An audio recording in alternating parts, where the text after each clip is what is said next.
Au nom du Père, du Fils et du Saint-Esprit. Amen. Que la grâce de notre Seigneur Jésus-Christ, l'amour de Dieu le Père et la communion de l'Esprit Saint soient toujours avec nous, chers abonnés, sur vous qui pour la première fois regardez cette chaîne. Si vous y êtes, ce n'est pas un hasard. C'est le Saint-Esprit qui vous y a conduit. Dieu veut vous bénir. Dieu veut ouvrir vos yeux sur tout ce qui était obstacle au devant de vous, afin que vous puissiez entrer dans votre bénédiction. Si vous aimez la parole de Dieu comme moi, merci de vous abonner, d'appuyer sur le pouce levé, de partager cet enseignement. Que Dieu vous bénisse. Vous qui contribuez ainsi par vos partages à changer la vie de bon nombre de personnes qui n'avaient pas compréhension ni connaissance de la parole de Dieu, qui ne savaient pas comment prier. Que Dieu vous bénisse in the name of Jesus Christ. Amen. Mes frères et mes sœurs, nous continuons notre marche avec notre berger l'Emmanuel. Dieu est avec nous. Comme de bons disciples, nous allons nous asseoir humblement et sagement pour nous laisser enseigner par le Maître qui a le Saint-Esprit. C'est une promesse de Jésus-Christ. Il nous l'a envoyé, c'est lui qui nous enseignera toutes choses. Aujourd'hui, ce sera un enseignement un peu particulier sous forme de témoignage. Et je voudrais que vous puissiez bien vous asseoir pour comprendre comment se manifeste la plénitude de l'Esprit de Dieu. C'est-à-dire les 7 esprits de Dieu au travers de la vie d'un baptisé confirmé. Je vais vous donner mon propre témoignage. Je vais prendre un sujet qui concerne beaucoup de personnes, mais ce sera valable pour tous les autres sujets, que ce soit finance, que ce soit, je ne sais pas, pour avoir un enfant, problème de stérilité, que ce soit pour réussir, pour avoir un travail, mariage, tout ce que vous voulez. Si vous respectez les principes, les conseils, si vous écoutez la plénitude de l'esprit, c'est-à-dire les 7 esprits de Dieu, il n'y a pas de raison que vous ne soyez pas bénis.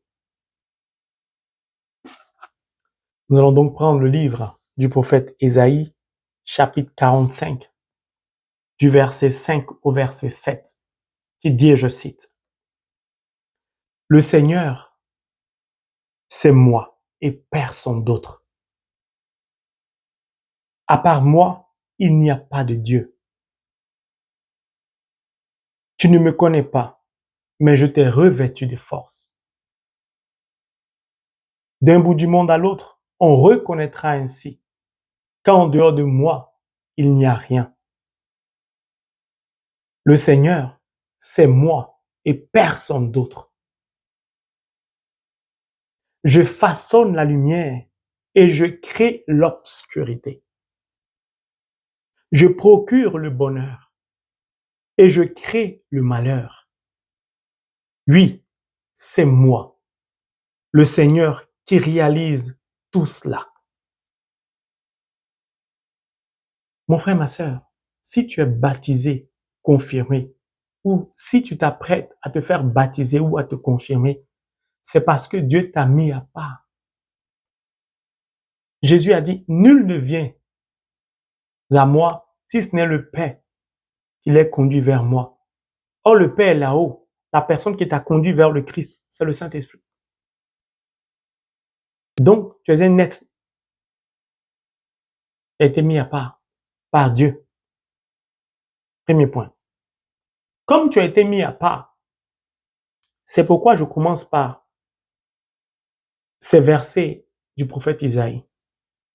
Pourquoi? Pour vous rappeler, pour nous rappeler, pour qu'on se rappelle de Dieu. Et pour qu'on sache à qui on a affaire. Parce que beaucoup de chrétiens prient Dieu, mais ils ne savent pas réellement qui est Dieu. J'ai déjà fait un enseignement là-dessus avec Proverbe 30, Agou, la prière d'Agou. Aujourd'hui, je ne vais pas parler d'Agou. Le Seigneur dit, en dehors de lui, il n'y a point d'autre Dieu. C'est-à-dire, en dehors de lui, il n'y a point d'autre divinité. Il est unique. Puis il dit, c'est lui qui façonne la lumière et c'est lui qui crée l'obscurité en même temps. C'est-à-dire, il peut tout. C'est lui qui procure le bonheur et c'est lui aussi qui peut procurer pour créer le malheur. C'est moi le Seigneur qui réalise tout cela. Si Dieu t'a mis à part,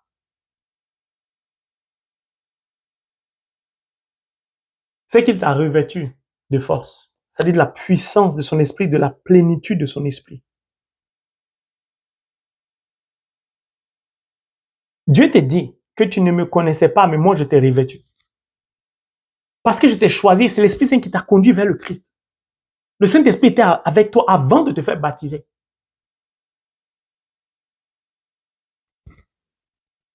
Le Seigneur, c'est moi et personne d'autre. À part moi, il n'y a pas de Dieu. Du bout, écoutez bien, d'un bout du monde à l'autre, on reconnaîtra ainsi qu'en dehors de moi, il n'y a rien. C'est-à-dire que Dieu veut tellement te bénir que du nord au sud, de l'est à l'ouest, on reconnaîtra que ton Dieu est le Dieu 3 fois saint. En dehors de lui, il n'y a pas d'autre Dieu. C'est-à-dire, ce n'est pas toi qui as arrêté le projet, c'est Dieu qui a décidé de te bénir de la sorte. Je dis, quand vous lisez la parole de Dieu, quand vous la comprenez, quand vous vous attachez à la parole de Dieu, quand vous la pratiquez, quand Dieu ouvre vos neurones pour percer les mystères par l'esprit d'intelligence, les secrets de Dieu, les profondeurs de Dieu, vous ne pouvez qu'avoir la crainte de Dieu, esprit de crainte. Voici ce que Dieu veut faire de ta vie. Dieu te dit, arrête de taper ton tam-tam, de danser. Arrête de tourner à gauche, à droite. Arrête de résister. Parce que tu te fais du mal à toi-même. Arrête de suivre ta chair. Arrête de suivre ton intelligence charnelle. Je dis, d'un bout du monde à l'autre, on reconnaîtrait ainsi qu'en dehors de moi, il n'y a rien. Mon frère, ma soeur, tout ce que tu vas obtenir, ce sera Dieu ou rien. Si tu es vraiment baptisé, confirmé, si tu cherches les détours, les complications, tu veux d'autres choses, ça ne va pas marcher. Il dit, c'est moi le Seigneur, c'est moi et personne d'autre. Alors laisse-moi te parler de lui au travers de ce témoignage que je vais te rendre. Au soir de ce témoignage, tu comprendras que tu dois posséder la plénitude de l'Esprit de Dieu. Tu comprendras comment vivre avec la plénitude de l'Esprit, comment manifester les 7 esprits de Dieu. Le sujet que je vais prendre, que je précise, est valable pour toutes sortes de sujets. Et pour les finances, pour l'enfantement, tout. Je vais parler du mariage ou comment rencontrer son âme sœur. Je vous invite à bien vous asseoir et à bien écouter. N'écoutez pas mon histoire. Écoutez comment les 7 esprits se manifestent. Et pour qu'ils se manifestent, quelle attitude avoir? Quel comportement avoir? Ça, c'est Dieu. Ça, c'est le frère Ange Marie.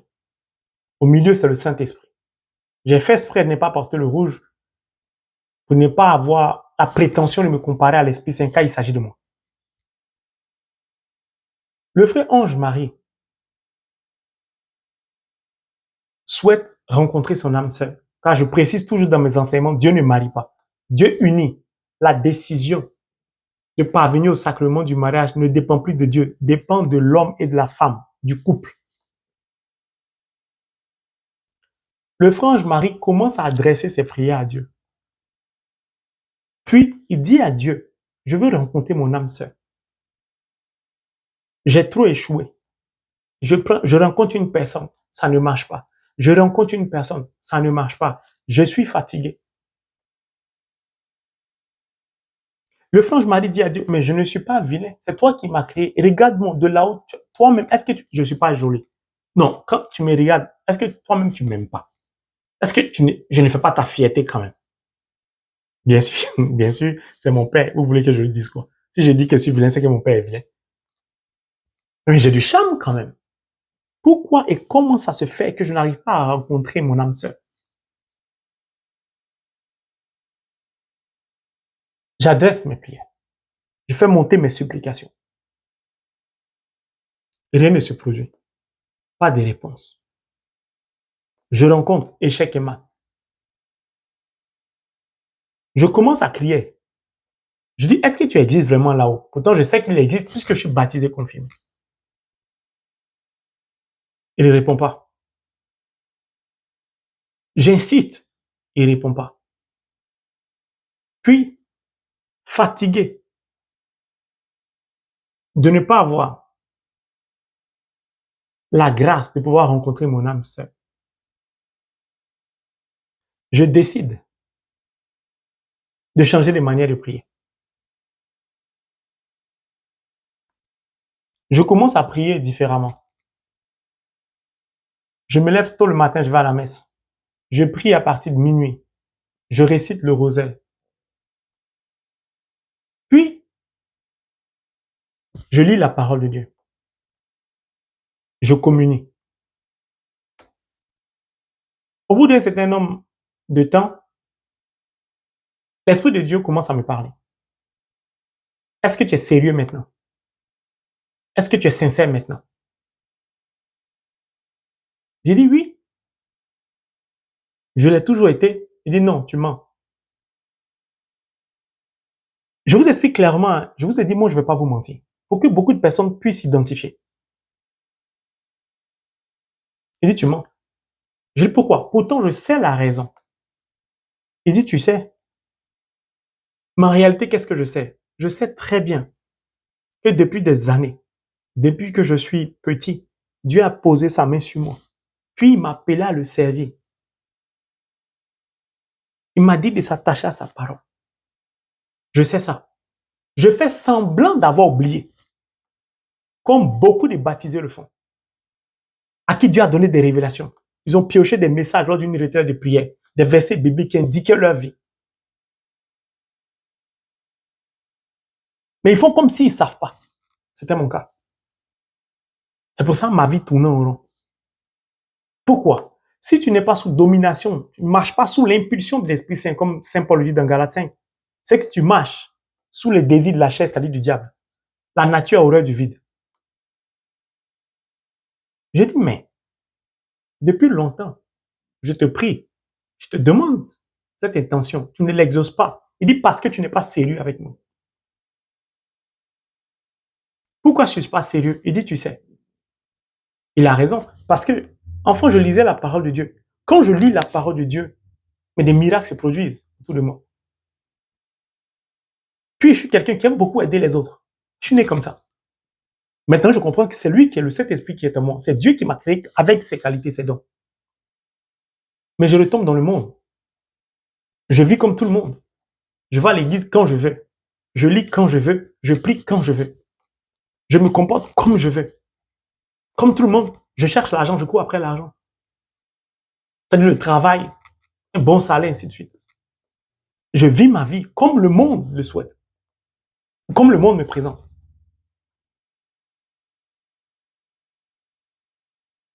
Je continue. Et le Seigneur va encore plus loin. Est-ce que tu es sérieux? J'ai dit oui, je suis sérieux. Il dit tu n'es pas encore sérieux. Cela fait plus de 20 ans que tu joues avec moi. Un coup tu viens, un coup tu t'en vas. Si tu es vraiment sérieux cette fois-ci, je verrai. Continuons. Pourquoi? Parce que je prêche la parole un peu, j'arrête. Je le sais un peu, j'arrête. Je comprends que là, il ne s'agit plus de Dieu, il s'agit de moi. Je comprends que la décision du changement dépend de moi. Je comprends que ma bénédiction ne dépend plus de Dieu, elle dépend de moi. Pourquoi? Parce que même dans ce cheminement, je rencontre quand même une personne avec qui je suis.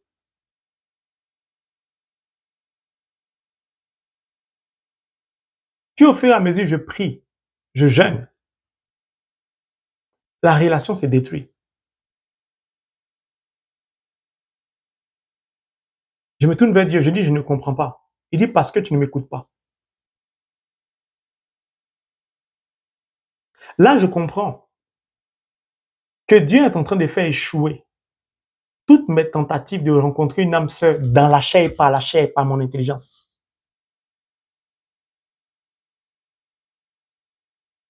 Là, je comprends que si je force à continuer sur ce chemin, à emprunter cette voie, rien ne va marcher. Parce que Dieu, quand il te veut en entier. Puis il veut que tu t'abandonnes à lui, que ce soit lui qui décide et non toi.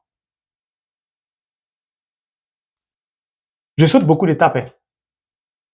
Je prends mon téléphone, j'enlève ma puce. Je coupe la puce. Je change de numéro. La Bible dit, seuls les violents hériteront du royaume des cieux. Moi, je suis fatigué, mon âge avance.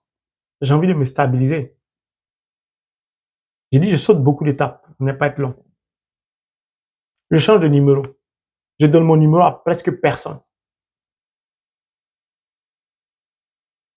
Puis, je commence à prier. Je ne sors plus. Je n'ai plus d'amis. Quand je me réveille, c'est le travail, la prière, la lecture de la parole de Dieu. 1 an, 2 ans, 3 ans. Les révélations commencent à venir. Tu vas te marier cette année. L'année passe, je ne me marie pas.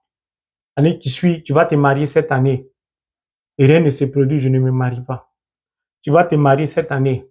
Rien ne se produit. D'ailleurs, je perds mon père. Rien ne se produit. Je vais pour l'enterrement. Dans des conditions difficiles parce que je traverse un désert immense. Un désert, il faut lire Deutéronome pour comprendre le désert de Dieu. Si Dieu t'a plongé dans un désert, tu as l'impression que ce sont les sorciers qui te tourmentent. Tu as l'impression que dans ta famille, il y a eu des pratiques mystiques, il y a eu de l'idolâtrie. Tu as l'impression que même le soleil ne brille pas pour toi.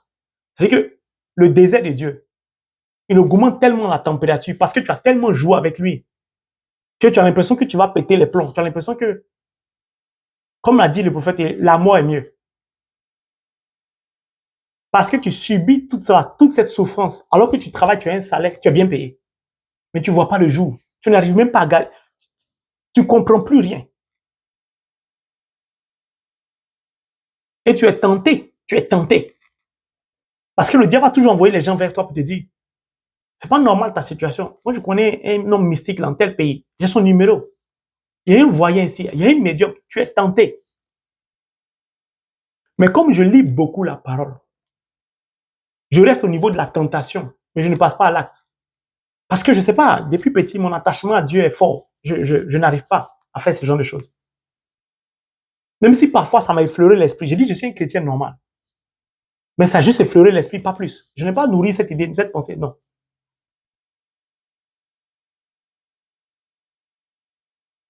Dans ce désert, j'avais 2 voitures, non des moindres, dont une de luxe, qui m'a coûté extrêmement cher. Je vais vendre cette voiture. Je vais vendre la première, puis je vais vendre la deuxième. À la suite du décès de mon père, je bois le noir. Je travaillais à Paris, dans le 9e arrondissement. Je partais en voiture. Maintenant, je vais en métro. Je partais pas à la messe tous les jours. Tellement je suis plongé dans l'obscurité. Tellement plus rien ne marche pour moi. Je ne comprends plus rien. Je n'ai personne à qui parler puisque j'ai coupé ma puce. J'ai eu un nouveau numéro. Ce sont les membres de ma famille et puis 1, 2, 3 personnes qui ont mon numéro. Plus personne n'a mon numéro, donc plus personne ne m'appelle. Puis, j'ai trouvé un appartement ailleurs. Ma compagnie m'a logé, m'a trouvé un appartement. Personne ne sait où j'habite. Je pensais que c'est moi qui prenais cette décision. En fait, c'était pas moi, c'était le Saint-Esprit de Dieu. Quand Dieu vous conduit au désert on est seul. Il vous coupe de tout. Vous avez l'impression, vous en voulez aux gens. Vous pensez que les gens, parce que ça ne va pas, ils vous ont abandonné. Ça n'a rien à voir avec tout ça. C'est pour ça que je dis, on donne trop de prise au diable. C'est Dieu qui a coupé tout ça. Aujourd'hui, je peux le dire. Lorsque je vends mes 2 véhicules, là, je comprends que ça ne va plus. Les nouvelles catastrophiques n'arrêtent pas d'arriver. Mon travail se complique. Mais par la grâce de Dieu, je ne perds pas mon travail.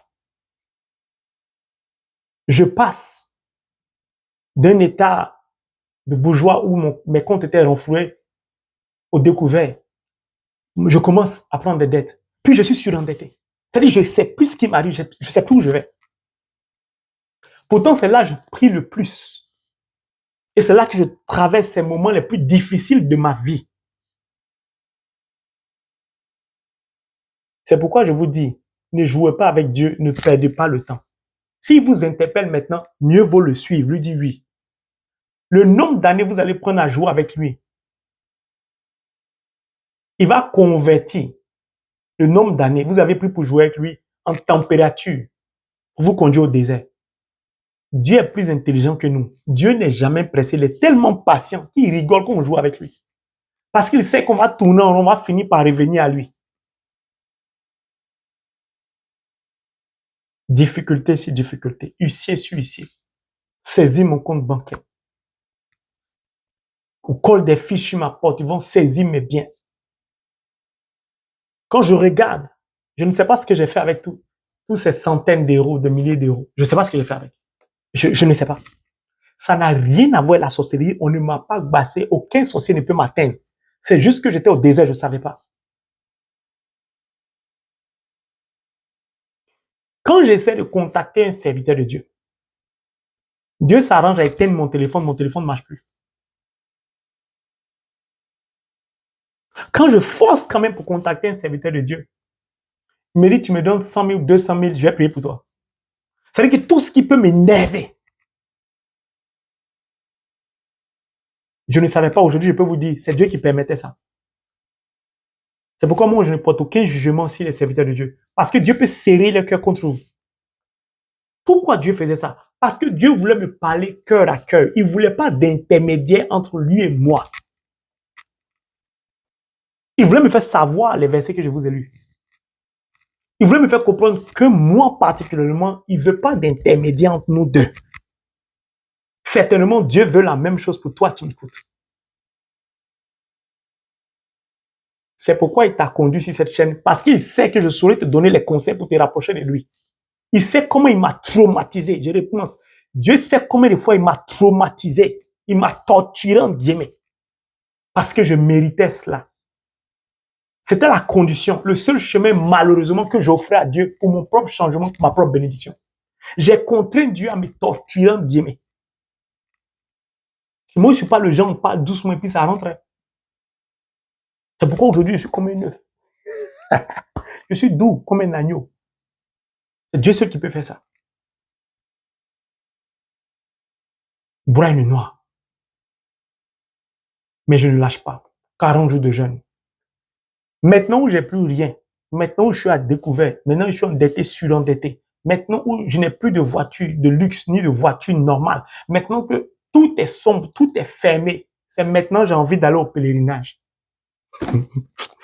Oh ange, frère, Marie, franchement, Yakou, tu as souffert. Par toi-même ta propre faute. Je peux lire la parole de 15h jusqu'à 3h du matin. Je suis en Europe. Les gens vivent la vie. Moi, je ne cherche plus à vivre la vie. Je ne vais plus au cinéma, au restaurant. Je ne fais plus rien. D'ailleurs, je n'ai pas les moyens d'y aller. Je n'ai plus rien. Je n'ai même plus rien à manger. Quelqu'un qui travaille en Europe. Vous ouvrez mon réfrigérateur, il n'y a rien. Peut-être 2 pots de yaourt. Une demi-baguette au congélateur, une baguette de pain au congélateur. C'est tout. Avec un peu de beurre que je peux patiner pour manger. Quelqu'un qui mangeait dans des grands restaurants, qui était toujours en 2 avions, Luxembourg, Angleterre, Suisse, ainsi de suite, qui se retrouve comme ça. Quelqu'un qui pouvait marcher 1 heure, c'était trop pénible pour moi. J'ai 2 véhicules, tu veux quoi? En fonction des événements et des circonstances, en fonction des cérémonies, je sors la luxueuse ou bien la voiture normale. Bien sûr, je travaille pour ça, n'est-ce pas? C'est ce que le monde nous dit. Et c'est ce qu'on aime, c'est ce que la chair aime. C'est du n'importe quoi, tout ça. J'avais 2 placards remplis de vêtements, j'ai déjà dit ça une fois. J'avais 2 à 3 valises remplies de chaussures. Dans cette obscurité, dans ce désert, ça ne me servait à rien. Tous ces vêtements, ces chaussures ne me servaient à rien. Ça ne pouvait pas régler ma situation. Mais j'étais tenté de les vendre. C'était ridicule parce que j'allais les vendre à des prix dérisoires. Même ça, Dieu m'en a empêché. Il m'a poussé à donner cadeau aux gens. C'est-à-dire que je ne sais pas ce qui m'arrive. En fait, je commençais à perdre le contrôle de ma vie. C'était le Saint-Esprit qui prenait le contrôle de ma vie. Puis, au retour de l'enterrement de mon père, je dis à Dieu, mais écoute, là, ça devient compliqué. Ça fait des années, maintenant, je ne comprends plus. Il dit, ça dépend de toi. Tu continues ou tu arrêtes. J'ai dit, quand je regarde ce que j'ai commencé depuis des années, je ne veux pas arrêter. Donc, je continue. Et donc, Dieu continue à me parler. Tu vas te marier. Je ne me marie pas. Tu vas te marier. Les années se succèdent, ainsi de suite. Puis Dieu va commencer à me dire, Dieu va commencer à voir que je suis sérieux. Il a tellement augmenté la température du four. Dieu m'a tellement éprouvé. Et Dieu s'est rendu compte que cette fois-ci, je ne veux pas le quitter. Mais dans cette obscurité, dans ce désert, il n'arrêtait pas de me faire des clins d'œil. Quand il sait que je veux me décourager, désespérer, il me donne une révélation. Ou il envoie un ange. Moi, j'ai déjà rencontré un ange. Sinon, des anges. Il envoie un ange au devant de moi, me donner ce qui me manque. Et puis la personne disparaît. J'ai déjà vu ça. Et puis il m'a dit, c'est moi qui ai envoyé un ange. Ou si ça ne va pas, j'ai déjà rendu ce témoignage. Sous la pluie, fait tomber des pièces brillantes et scintillantes en héros pour que je puisse acheter une baguette pour manger. Et Dieu ne donne pas les billets. Dieu est un peu avare.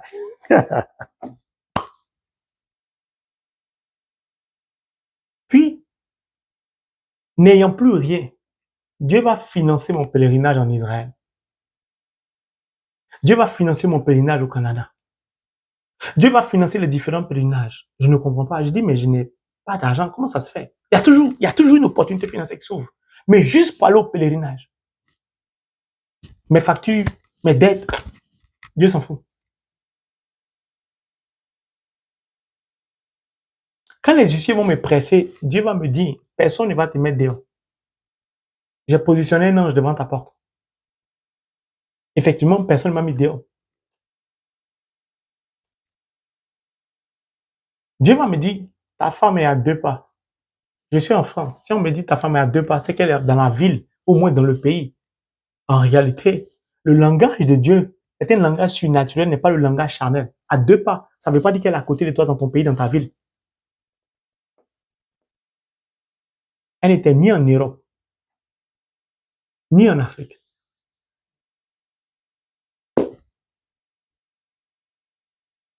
Je persévère. Avant, j'avais 2 voitures, je ne partais pas à l'église tous les jours. Maintenant, je suis à pied, je ne manque plus la messe. Je vais à la messe tous les jours. Je récite le rosaire à partir de minuit.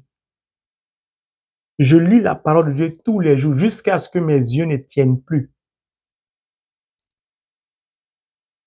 3 jours de jeûne à sec. 21 jours de jeûne. 40 jours. 7 jours. Dieu commence à me parler.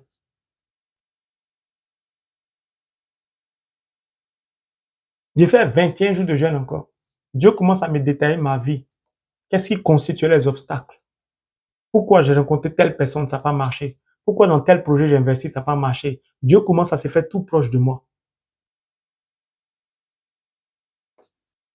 Puis un jour, il neigeait, faisait tellement froid, il a commencé à pleuvoir. Je sortais de la cathédrale, d'une cathédrale en France. Je rentrais à la maison à pied. Je marchais en disant, en parlant, je disais au Seigneur dans mon cœur, Seigneur, pitié, donne-moi une voiture comme ça, je pourrais aller à la messe tous les jours. Je suis fatigué de marcher, j'ai mal aux pieds. Et la voix ne s'est pas fait attendre. Dieu m'a dit, tu avais 2 véhicules, tu ne me cherchais pas. Maintenant que j'étais plongé dans la misère, tu cours après moi, tu me cherches. Ça me plaît de te voir me chercher. Parce que je veux me donner à toi. Je veux m'offrir à toi. Je veux me faire découvrir par toi. Cette condition est mieux pour que tu comprennes. Dans cette condition, ma relation avec toi est bien, est parfaite, mon enfant. Marche. Dieu est sans pitié quand il veut te bénir abondamment. C'est pourquoi je dis, le diable ne peut rien vous faire. L'idolâtrie de votre famille ne peut rien vous faire. On est pressé d'accuser quand il y a une situation difficile. Quand vous êtes en face d'une situation difficile, faites comme moi. J'ai 2 questions. Qu'est-ce que Dieu veut me dire? Quelle est la leçon qu'il veut m'enseigner? Point. Je ne pense même pas au diable. Parce que pour moi, il est nul. Puis, je sais que Dieu est avec moi. Il a sa main sur moi, puis l'esprit en moi. J'aurai peur de quoi? Quand je lis la parole de Dieu, c'est l'esprit de sagesse qui se manifeste. Puis, l'esprit d'intelligence vient m'expliquer. Dieu va commencer à m'expliquer les versets bibliques. Dieu va commencer à ouvrir mes yeux pour que je comprenne ce que je n'ai jamais compris pendant que je lisais la Bible pourtant depuis plus de 20 ans. Il va me faire comprendre la Bible de plusieurs manières. Donc, l'esprit de sagesse et d'intelligence, je vais les avoir. Ce couple, je vais l'avoir. Puis, à partir de ce que je comprends, l'esprit de conseil va commencer à me conseiller sur comment marcher pour pouvoir plaire à Dieu. Et comme j'obéis au conseil, Dieu va me communiquer une force qui me permet maintenant de marcher même 1 heure pour aller chercher une messe. Souvent, je marche plus d'1 heure pour aller chercher une paroisse où il y a le Saint-Sacrement. Parfois, je suis seul devant le Saint-Sacrement en Europe, où nous sommes 2 ou 3. Et cela plaisait à Dieu. Et je commençais à comprendre. En fait, ce que je vis, ce n'est pas le diable, ce n'est pas la sorcellerie, c'est Dieu. Cela a perduré 5 années. Dieu va commencer à m'utiliser. Donc, je vais commencer pendant ces 5 années à visiter les malades à l'hôpital. Je me réveille à minuit pour prier. Je fais la première messe de 7 heures. Après midi, je vais visiter les malades, puis de là-bas, je vais au travail. En fait, je n'ai plus de temps pour moi. Tout ce que je fais pour la gloire de Dieu. Au travail, à minuit, je commence à réciter mon rosaire. Puis après le rosaire, je commence à lire la Bible jusqu'au matin. Pendant que je travaille. Je lis la Bible, je marque une pause. Je lis la Bible, je marque une pause. Mes songes ont commencé à être clairs. Mes visions ont commencé à être claires. J'ai commencé à entendre la voix de Dieu. Il a commencé à me toucher charnellement. Il a commencé à marcher avec moi. Il a commencé à me révéler des choses que je ne pouvais pas imaginer que Dieu pouvait me révéler sur la vie de beaucoup de personnes. Des gens que j'avais vus avant, avec qui je n'avais plus de contact. C'est lui qui me conduisait maintenant vers certains malades pour qui je vais prier à l'hôpital. C'est lui qui me disait tel malade va mourir. Lui, il va pas mourir. Lui, il est comme si, dans telle condition, il sera. Lui, il va finir comme ça. Puis, le seul repas que j'avais pour la journée, parce que pendant ces 5 ans, j'étais au désert, je divise ce repas en 2.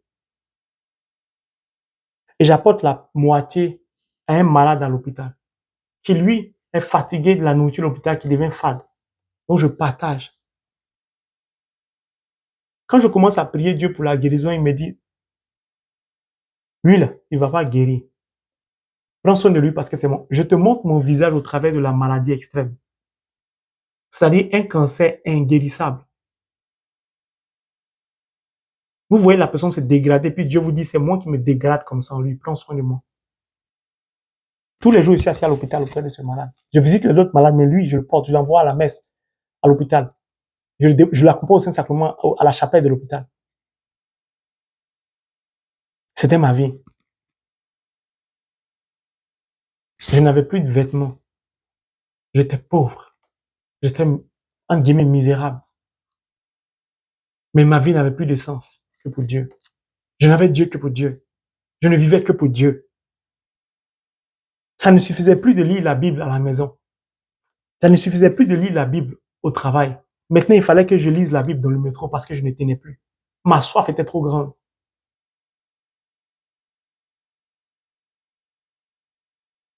Dieu va constater que j'ai changé. Il a vu qu'il m'utilise. Il m'envoie dans des pays maintenant. Puis il me dit, tu vas rencontrer ta femme. C'est tout ce qu'il me dit. Il me dit, va aux États-Unis. Je dis, mais je suis dans un désert. Je n'ai plus rien. Il dit, va aux États-Unis. J'ai dit, OK. Donc, je vais au travail un soir, je finis mon rosaire de minuit à 1 heure, je lis la Bible, je finis. Et j'entends une voix qui me dit, contacte telle personne aux États-Unis. Va chez la personne. Donc, je n'ai plus le numéro de la personne. Je dis, je n'ai plus le numéro de la personne. Ça s'est passé tellement rapidement que je n'ai pas eu le temps de m'apercevoir que c'était une conversation avec Dieu. Et en plus, c'était au travail. C'est vrai que maintenant, il me parlait partout. Je dis, je n'ai pas les contacts. Il dit, regarde dans tes emails. Au plus bas de tes emails, de ta boîte mail, il y a l'adresse de la personne. Je dis, non, je ne l'ai plus, j'ai effacé. Il dit, je te dis, va regarder. J'étais étonné, donc je prends mon téléphone, je vais regarder mes emails. Il y a l'adresse email de la personne. Il dit, envoie-lui un email. Dès que je contacte la personne me dit, je te cherche, ça fait un bon moment, on te cherche partout, sur les réseaux sociaux, tout ça. Je dis, moi, il y a longtemps, je suis plus sur les réseaux sociaux, ça fait quoi? Peut-être 7 ans, j'ai quitté les réseaux sociaux. Je suis plus dedans, en fait, c'est fini. Dieu ou rien, ma vie, c'est l'église. Il dit, mais tu me cherches pourquoi? Il dit, mais je dois me marier. Je voulais que tu sois présent. Il dit, il n'y a pas de problème, je serai présent.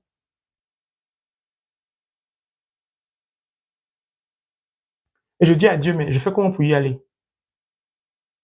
Il dit, je vais te donner les moyens. Je dis, OK. Je crois une semaine avant, Dieu crée une opportunité financière, il me donne les moyens. J'achète le billet. Comme Dieu a compris que j'ai accepté de partir aux États-Unis, 1 ou 2 semaines avant, il va me montrer en songe de façon claire le visage de ma femme, comme elle est. Il va me montrer sa vie, il va m'expliquer toute sa vie. Une personne que je n'ai jamais vue, je ne connais pas. Il va me détailler toute sa vie. Voici ce que tu vas lui apporter. Voici ce qu'elle va faire dans ta vie. Voici ce qu'elle va faire dans la mission que je t'ai confiée, le ministère que je t'ai donné. Voici quel sera son rôle. Voici quel sera ton rôle dans sa vie. Voici tout ce que tu vas lui permettre d'atteindre dans sa vie comme objectif. Tout. Dieu m'explique de A à Z la vie de la personne que je n'ai jamais vue. Mais en fait, je l'ai vue en songe, en vision, tout. Je dis, OK. Donc, j'achète mon billet d'avion, je me rends aux États-Unis. Puis, j'ai été aux États-Unis, cette personne-là, il y avait 10 ans en arrière. Au moment où ça s'est passé, ça faisait déjà 10 ans en arrière que j'étais déjà allé chez cette personne une fois en vacances aux États-Unis. Donc, en fait, il y a 10 ans en arrière, Dieu avait déjà arrêté son programme sur ma vie. C'est moi qui tapais mon tam-tam, c'est moi qui tournais. C'est pour ça que je vous invite à vous attacher à la parole de Dieu, à être fidèle à Dieu, à être fidèle à un endroit de être. Ne vous éparpillez pas, ne cherchez pas les révélations, ça ne sert à rien. Donc, je me rends aux États-Unis, au mariage de cette personne. Puis au mariage, il y a une personne qui va venir passer devant moi. La personne est sur de hauts talons et grands détails, voire me dépasse presque. Quand la personne me dépasse, je dis aux États-Unis, si les gens sont impolis comme en Europe, personne ne les salue.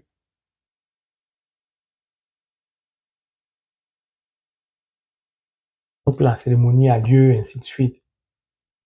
Puis qu'est-ce qui se passe? Les anges commencent à entrer en scène pour organiser maintenant la rencontre. Donc la personne arrive, me la présente, elle passe, on la présente à certaines personnes. Puis après, le Saint-Esprit va la bloquer à un endroit précis. Et le Saint-Esprit va me conduire à cet endroit. Puis il va me bloquer là aussi. Puis il va me dire, c'est elle. Donc, je fais maintenant attention au visage. Tout ce que Dieu m'a montré de cette personne, c'est exactement ce qui est devant moi. Donc, je dis à cette personne, est-ce que je peux vous parler? La personne dit, OK. Et après, la personne vient me voir, OK, vous voulez me parler? Je dis oui. Donc, on sort. Dans le monde charnel, tu commences à ce qu'on appelle draguer la personne. Dans le monde surnaturel, on ne drague pas quelqu'un. Je suis trop forgé à guérir. Ma relation avec Dieu est trop intime. Trop de choses sont passées, sauf les détails. Pendant 1 heure et demie, j'ai commencé à parler la parole de Dieu à la personne. 1 heure et demie, on est en train de marcher, puis je prêche à la personne. Moi-même, je ne sais pas pourquoi j'ai fait ça. C'était le Saint-Esprit qui travaillait. Pourquoi? Parce que je lisais la parole, je comprenais la parole, j'écoutais l'esprit de conseil, j'étais fort.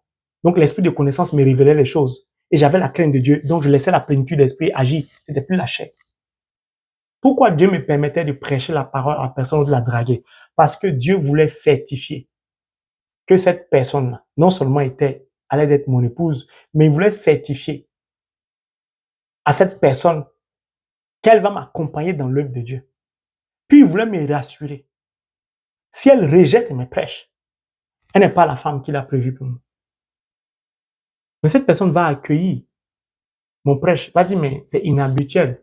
Je dis, c'est comme ça que je suis. Elle dit, c'est bien.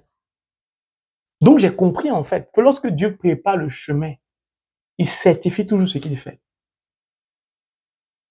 Puis au moment de la partie où les gens doivent danser et tout, moi je danse pas. Bien habillé, joli garçon, joli costume chic, mais bien sûr que je suis BCBG. Les anges vont continuer à certifier. Moi, j'ai besoin de discerner. Donc, une personne, une jeune fille que je connais très bien, bon, enfin, je parle pas à elle, va quitter de nulle part, venir prendre la main de cette personne et va tirer cette personne vers moi, prendre ma main, coller nos mains. Puis va dire, vous êtes faits l'un pour l'autre et la personne va disparaître. Donc, nous, on se regarde. Dieu va multiplier ce genre de scénario plusieurs fois. Quelqu'un va venir dire, mais ton mari dit de le servir. Il dit, mais je ne le connais pas. Celui-là va venir dire, mais vous allez ensemble. Celui-là va venir dire, mais il n'y a rien à faire. Marie-vous. Quelqu'un qui n'a jamais vu, tu ne connais pas. Dans le monde charnel, on va dire, on va apprendre à se connaître. Comme si on est histoire-géographie. Dans le monde surnaturel, tout est déjà arrêté, déjà acté. Je ne fais que me laisser conduire, si vous remarquez, par le Saint-Esprit. Pourquoi? J'ai tellement lu la parole. Je suis tellement imprégné du rosaire. Je suis tellement assidu à la célébration eucharistique. Tous les jours, messe à deux. Je ne manque jamais à la messe, jamais au Saint-Sacrement. Je peux rester à genoux devant le Saint-Sacrement jusqu'à, parfois même, je ne sens plus mes genoux.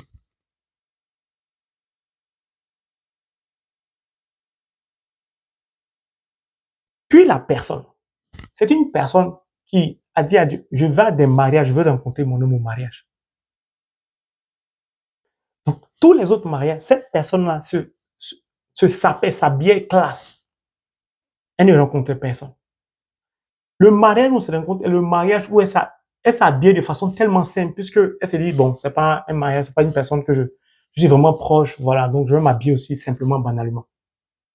Cette personne qui s'est maquillée par le mariage va se marier. En fait, tout ce qu'elle faisait dans les autres mariages pour rencontrer quelqu'un, elle n'a plus fait ça, elle a fait ça de façon simple parce je peux pas dire ça, mais entre guillemets pour vous faire comprendre, elle a un peu banalisé le mariage.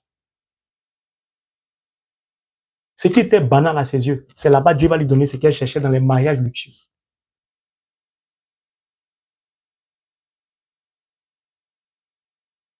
Simple et clair. Il dit, quand vous comprenez comment Dieu agit, puis on va se rencontrer, on va parler.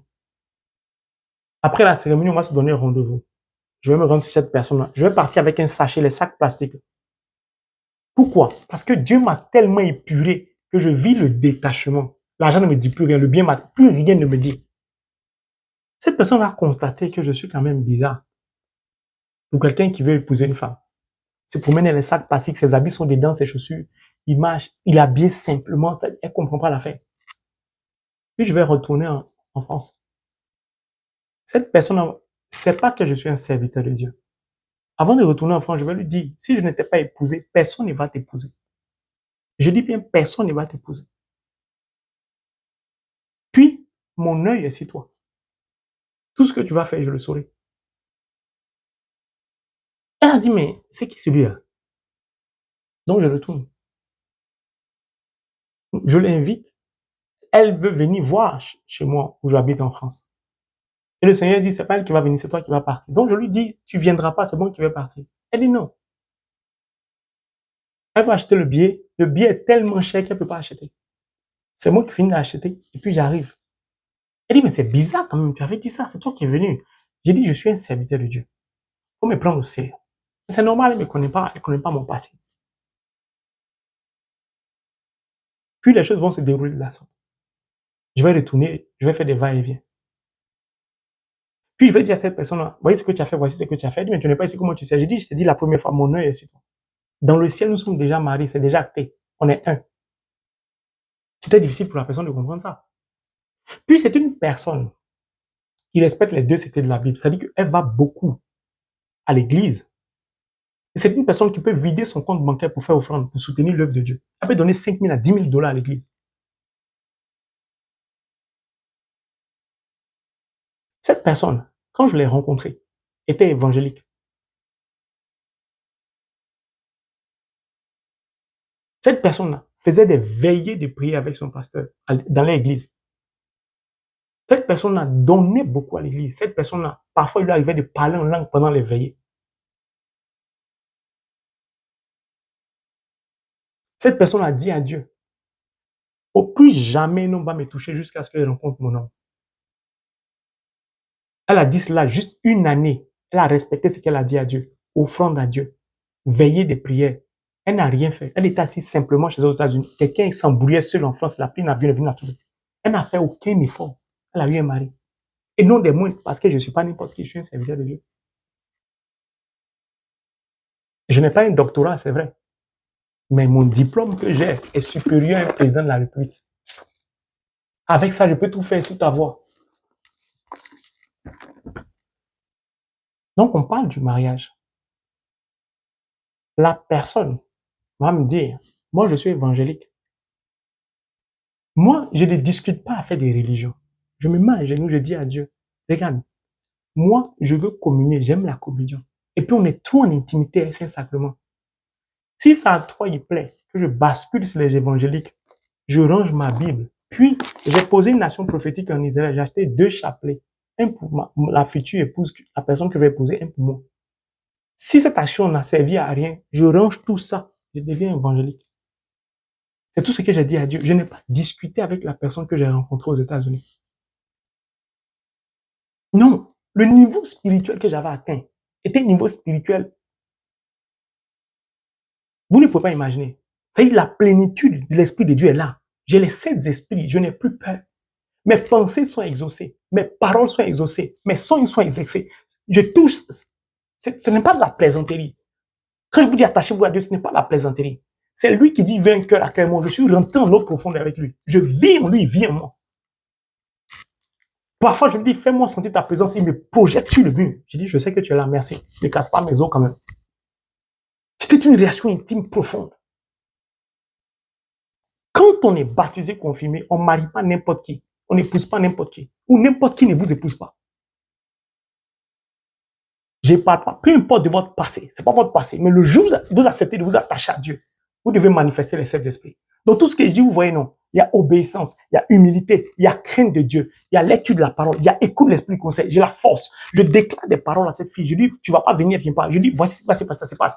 J'ai la force de parler parce que j'ai la foi. Pourquoi? Il m'a détaché de tout.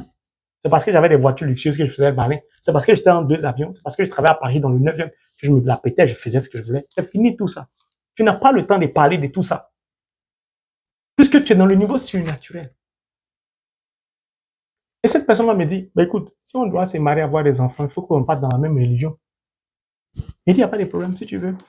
Et te rejoins à l'église évangélique. Moi, je n'ai pas de problème. Moi, je ne discute pas. Elle dit, ok. La nuit, je commence mon rosaire. Adoration, lecture de la parole. Je me lève à un niveau spirituel. J'ai dit à Dieu, ton affaire là, je veux communier. Dieu ne me répond pas. Il prend quelqu'un avec qui je prie depuis longtemps, que je sais comment l'esprit l'utilise. La personne vient me voir, me dit, mais je ne comprends pas, j'ai prié Dieu. Dieu lui, il te dit que ton choix sera son choix. Qu'est-ce que tu as dit à Dieu? Il dit, ça ne te regarde pas, il faut partir. Tu as fini de me donner mon message, il faut partir. Pourquoi? Dieu me disait, mon choix sera son choix. Si je dis, je ne veux plus d'elle, il est d'accord. Si je dis, je veux qu'elle devienne catholique, il est d'accord. À aucun moment, je n'ai discuté avec elle. Quand on a la crainte de Dieu, on ne méprise pas l'autre. Parce qu'il n'est pas de la même religion que nous. Quand j'ai fini mes 2, 3 nuits de prière, des nuits intenses, la personne m'a appelé. Je lui dis, regarde, en fait, l'évangile, il faut l'essayer. Je pense que je vais devenir catholique. Parce que c'est mieux, là, tu communies, j'ai pas envie. Je vais me faire baptiser. Cette personne va suivre un processus, elle va se faire baptiser, puis elle va commencer à donner la communion à l'église catholique. Tellement, quand elle est dans quelque chose, elle est dans quelque chose. Puis on va partager la parole de Dieu. Chaque fois que je vais aux États-Unis, on partage la parole de Dieu. Ça devait être sérieux. Maintenant, on va organiser le mariage. Elle fait la liste des invités. Je dis non. C'est trop, diminue. Ah, mais je veux que diminue. Elle diminue par 2, on arrive à 150. Je dis c'est trop, diminue. Elle va faire une réservation de salle. Quand elle m'appelle, je prends un avion, je viens. Je dis non, annule. Oui, mais si j'en ai, ils vont prendre mes $1000 de réservation. Je dis c'est toi qui vois, on a perdu l'argent, c'est toi qui vois. Je te dis ne réserve rien tant que tu n'as pas mon accord. Oui, mais je voulais te faire une surprise. J'ai dit dans le surnaturel, laisse tout ça. Ça, c'est le monde. Regarde son nom. Elle réserve un autre endroit, annule. Elle trouve un autre endroit, je prends mon avion, je viens. Je rentre dans la salle. Une très belle salle, j'en ressors, je dis, c'est pas là. Elle dit, mais je te comprends pas, cette salle est belle, tout le monde. J'ai dit, c'est pas une question de la salle est belle. C'est une question surnaturelle de qu'est-ce que tu ressens. Je ne ressens rien là. C'est normal, la personne ne me connaît pas. Donc la personne ne connaît pas qui je suis surnaturellement. Vous comprenez? 3e salle, 4e salle. Je dis ça, je sens l'affaire. Je sens quelque chose.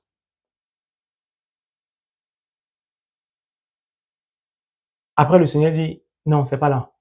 J'ai dit, ok. Donc je l'appelle, je dis, c'est pas là. Puis le Seigneur lui-même maintenant crée les conditions pour qu'elle trouve une autre salle. Elle m'appelle, je prends mon avion, je viens. Je regarde, je dis, ça c'est là. Oui, mais ça ne fait pas contenir le nombre d'invités. Il dit, je t'ai dit de diviser. Il dit, oui, j'ai divisé, mais on arrive à 150. Je dis, divise. Mais on arrive à 100. Je dis, divise. Il dit, mais il n'y aura plus personne. Je dis, divise. On n'est pas dans un monde charnel. Jusqu'à quand tu vas accepter que je suis un serviteur de Dieu? Oui, mais je sais que tu es un serviteur de Dieu. Je dis, tu ne m'as pas encore expérimenté. Si tu continues, je vais te faire, tu vas m'expérimenter.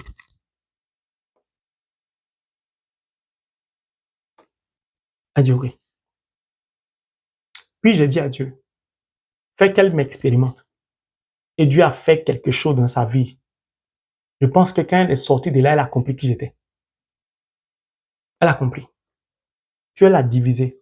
Nombre d'invités. On est arrivé à 50. Et j'ai dit, tu vas voir. Tout ce que j'ai fait, c'est selon le plan de Dieu. J'ai obéi à Dieu. J'ai marché selon la parole. Je l'ai écouté. J'ai manifesté les 16 esprits. À aucun moment, je n'ai discuté avec Dieu. Et le mariage va avoir lieu. Une belle petite cérémonie. Très belle. Des invités et tout. Chic, impeccable. Tout le monde est satisfait. La facture de la cérémonie, de l'organisation du mariage, je crois 2 semaines avant, Dieu va débloquer une situation financière.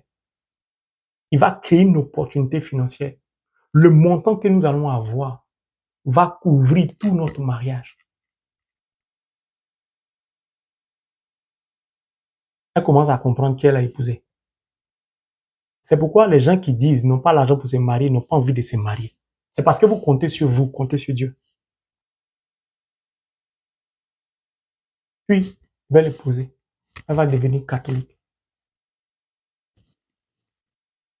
Voici comment parvenir à rencontrer son âme sœur. Et après ça, Dieu n'a eu cesse de confirmer. Si on va faire une prise de sang, si son sang ne sort pas sur son bras gauche, mon sang ne sort pas sur mon bras gauche. Si son sang sort sur le bras droit, mon sang sort sur le bras droit. Elle ne comprenait pas. Je dis, c'est Dieu qui te dit que nous sommes un maintenant. C'est le sacrement du mariage. Tu fais partie du ministère de l'œuvre de Dieu. Tu vas commencer à vivre des choses surnaturelles. Elle a commencé à vivre des choses surnaturelles. Cherchez à marier les serviteurs de Dieu ou les servants de Dieu. Vous voulez forcément marier des gens qui sont présents dans la République. Vous mariez un serviteur de Dieu. Elle est au courant. Mon frère, ma soeur, voici comment je suis parvenu au sacrement du mariage. Dieu a financé du début jusqu'à la fin. Il y a de cela des années qu'il avait arrêté ce projet pour moi. C'est moi qui tournais en rond.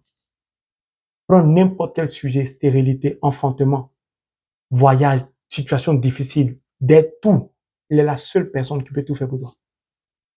Depuis ce jour, je n'ai manqué de rien dans ma vie. Il suffit simplement de fléchir genoux. Dieu ouvre les écluses des cieux pour moi. Il rend la terre fertile sous mes pieds. Il suffit d'ouvrir. Regardez, je vais visiter les malades. Il y a une Polonaise qui arrive, une sœur, une religieuse. On finit le tour, la visite des malades. Je suis assis simplement devant le Saint-Sacrement. Je dis au Seigneur, quand je vais me lever pour partir à la fin de la visite des malades, avant que je sorte, que la religieuse m'appelle pour dire, mets-toi à genoux, je vais prier pour toi, je vais t'imposer les mains. J'ai juste dit ça à mon cœur, en 10 secondes. Quand on finit la visite des malades, je m'en vais. La première m'appelle. Je dis, oui, ma sœur. Elle dit, je sais pas pourquoi, il faut que tu te mettes à genoux. J'ai trop envie de t'imposer les mains. J'ai besoin de prier pour toi. Il n'y a pas de problème. La pauvre, elle sait pas que c'est bon qui a fait ça. Mon frère, ma sœur, s'attacher à la parole de Dieu, avoir la gamme, s'attacher à Dieu, laisser le Saint-Esprit vous conduire, être rempli de la plénitude de l'Esprit Saint, ça nécessite d'être au four à une température très élevée. On en sort complètement transformé. Votre vie ne dépend plus de vous. Vous n'avez rien, mais vous avez tout. Vous ne cherchez pas à avoir des comptes d'épargne, mais votre compte d'épargne est rempli. Il suffit simplement de le dire, vous avez. Vous comprenez le sens et l'importance de la vie. Vous ne courez plus après les diplômes des doctorats. Vous ne courez plus après beaucoup de choses. Non. Tout est un acquis pour vous. Mais qu'est-ce que Dieu va m'enseigner? Maintenant que je t'ai tout donné, j'ai tout mis en toi. Ne va pas chercher tout ce qui est inutile à ta vie. J'ai dit à Dieu, donne-moi l'esprit de sagesse. Il me l'a donné. C'est pourquoi, même si j'ai tout, je ne me permets pas de demander des choses extraordinaires du monde à Dieu. Si je veux un jet privé aujourd'hui, je dis à Dieu, il va me donner. Mais à quoi ça va me servir? Quand vous êtes rempli de la plénitude de l'Esprit Saint, vous n'avez peur de rien et rien ne peut vous effrayer. Bien sûr que le diable va se déchaîner, il y a des persécutions, j'ai sauté beaucoup d'étapes. Mais ces persécutions ne m'atteignent pas. Ne m'atteignent pas. Nous étions à Miami. Le diable a failli casser mon pied là-bas. On devait sortir, j'ai dit à ma femme, trouvez une église d'abord. J'ai besoin d'entrer dans une église avant qu'on fasse ce qu'on doit faire cette journée. On a trouvé une église, on a marché 40 à 45 minutes. À Miami, il fait très chaud. Sous le soleil ardent, brûlant. Nous sommes rentrés dans une paroisse, il n'y avait personne. La paroisse était climatisée. Nous étions seuls. Le gardien est parti chercher les clés auprès du prêtre. Il a ouvert la porte. Nous sommes rentrés. Puis j'ai commencé à prier. Je ne sais pas ce qui va se passer la journée. Je sens que quelque chose ne va pas. Seigneur, bénis-nous. Le prêtre de cette paroisse, je ne sais pas où il était. Il est venu en express. Il est rentré à l'église. Nous étions deux, mon épouse et moi. Il a dit, je ne sais pas pourquoi. Est-ce que vous pouvez venir devant l'autel pour que je prie pour vous? Il a prié pour nous deux. Il a prié pour ma femme. Puis il a dit à ma femme, qui est celui-là? Ma femme dit, c'est mon mari. Est-ce qu'il a un problème particulier? Ma femme dit, non, il n'a pas de problème. Il est fou de Dieu, c'est tout. Il dit, il faut lui dire, je vais prier pour lui. Parce que j'étais devant la grotte mariage. J'avais fini le tabernacle. Le prêtre est venu, il a prié pour moi. Donc l'ennemi voulait que mon pied tombe dans un trou pour se casser. En réalité, je suis tombé quand même. Pas dans le trou à côté du tout. Mon pied s'est tordu, mais c'est pas cassé. J'ai réussi à me relever. J'avais compris pourquoi Dieu voulait que je parte d'abord à l'église prier, que le prêtre me bénisse. C'était les œuvres du diable, mais je n'ai pas besoin de donner la... Mon épouse partait de surprise en surprise, d'étonnement en étonnement. Parce qu'elle me voyait parler seule. Elle dit, tu parles à qui? Je dis, je parle au Saint-Esprit. Tu lui parles tout le temps. Je dis, il est tout le temps avec moi. Je n'ai pas besoin de passer le temps à genoux pour prier. Je lui parle tout le temps, je prie tout le temps. Mes frères et mes sœurs, j'ai été un peu long, j'ai pris le temps de vous expliquer. Voici comment parvenir au sacrement du mariage avec Dieu, par Dieu et pour la gloire de Dieu. Remplacer le mariage par l'enfantement. Remplacer le mariage. Beaucoup de chrétiens sont paresseux, sont feignants. Beaucoup de chrétiens refusent d'être violents. Beaucoup de chrétiens refusent de lire la parole de Dieu. Moi, je peux lire la parole de Dieu pendant 12 heures sans arrêt. Fais violence pour que ta condition change. Le diable ne peut rien te faire. On refuse de faire violence. On refuse de se donner à Dieu. On refuse de donner à Dieu ce qui nous est cher. Tu prends toutes tes nuits pour dormir. Souvent, certaines personnes prient quand elles n'ont rien à faire. Mais ce n'est pas une prière. Prie quand tu es occupé, c'est-à-dire discipline-toi. Dieu saura que tu as arrêté un temps où tu devais t'occuper pour lui. Lui, il va arrêter un temps dans la course spécialement pour toi. Les persécutions viennent, mais ça ne nous atteint pas. C'est pour ça que quand je prie pour monsieur, oh, il obtient un résultat. C'est pour ça que je reçois beaucoup de messages. Merci pour vos messages. Les gens qui m'encouragent en sentant que tu es faibli, tu es fatigué. C'est pas le jeûne qui me fatigue. C'est que je prie à partir de minuit, je finis tard et je dois me réveiller à 4 ou 5 heures pour aller à la première messe à 6 heures ou 6h15. Puis je dois chercher à l'Ancien Sacrement, puis préparer les enseignements, encore lire la Bible, puis répondre à vos appels, à vos messages. Mais c'est la chair qui s'épuise, mon esprit est intact. Mon esprit est intact. D'ailleurs, Dieu m'a pas encore arrêté, mais déjà je sais que je dois faire 21 jours à l'Européen pour prier pour les malades pour qu'ils guérissent. Je ne sais pas déjà quelle année, mais Dieu m'a déjà dit ça. Pourquoi? Parce que je cherche à aller d'élévation en élévation. Puis vous allez guérir. Votre condition de vie va changer. Mon frère, ma soeur, celui qui est prédestiné à ce témoignage va prendre le temps d'écouter ça pendant 1 heure. Celui qui n'est pas prédestiné va zapper. Que Dieu, dans son infinie bonté, tende sa main sur vous afin de vous bénir. Qui vous donne de vivre ce que j'ai vécu. J'ai sauté beaucoup de détails parce qu'il y a des miracles, des cancers, des fibromes, il y a beaucoup de choses. J'ai voulu parler spécialement de comment j'ai rencontré mon épouse. J'ai pas eu besoin de faire histoire-géographie. Certaines personnes, on doit s'étudier, on doit se connaître. Ça, c'est charnel, c'est pas surnaturel. Quand vous êtes à un niveau spirituel, j'ai dit, vous comprenez beaucoup de choses. Et la Vierge Marie ne m'a jamais abandonné. Elle s'est fait voir auprès de ma femme. Il n'avait jamais, vous savez, la Vierge Marie aime se laisser découvrir et elle aime toucher les évangéliques. Ils deviennent catholiques. Elle montre sa douceur. Ma femme a expérimenté ça. Ma femme ne peut pas se passer de la Vierge Marie aujourd'hui. Mais tous les jours, elle doit lire 3, 4 chapitres. Tous les jours, elle me parle. Bon, je lis tel chapitre. On débat de la parole. Parce qu'on s'est marié par la parole, on va finir par la parole. On va nous enterrer avec la parole. Que Dieu nous bénisse. Au nom du Père, du Fils et du Saint-Esprit. Amen.